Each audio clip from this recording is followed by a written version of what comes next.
Pinasok niya sa tahong yung talong. Di ba malambot yung talong? Hindi ko siya na-feel na matigas. Matamlay po ang talong. Hindi siya lumakas, matamlay talaga.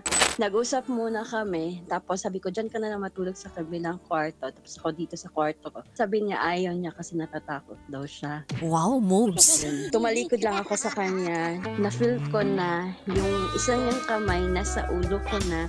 Nawak mo na rin yung kamay mo doon sa humarap- ulo niya. Gano'n.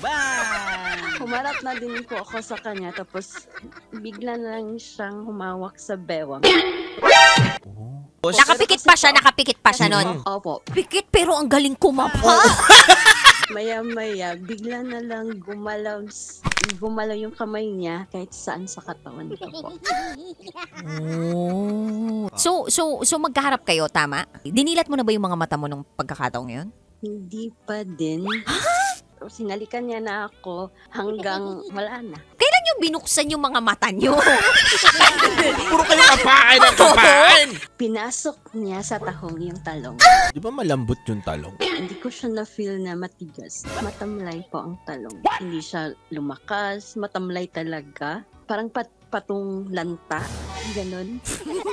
Wala akong na-feel, sabi ko sa kanya. Parang ganon lang yun. Wala na. Hindi siya sumagot. Pag uwi niya, chinat ko siya. Ay, hindi ko na-feel yung ano mo. Tapos, wala na siyang reply, walang response, ganun. Sarap manood ng radyo, no? Ginawa mo na talagang bisyo ang panonood sa amin, no? Umabot ka na rito eh. Huy! Kaya kung gusto mong tuloy-tuloy pa ang tawanan, Iyakan at kiligan, aba, i-like mo na ang video na ito. at mag-comment ka na rin sa bisyo. Hit mo na rin ang notification bell. Para updated ka sa mga kaganapan namin dito sa Love Radio. Kailangan pa bang i-memorize yan? Basic.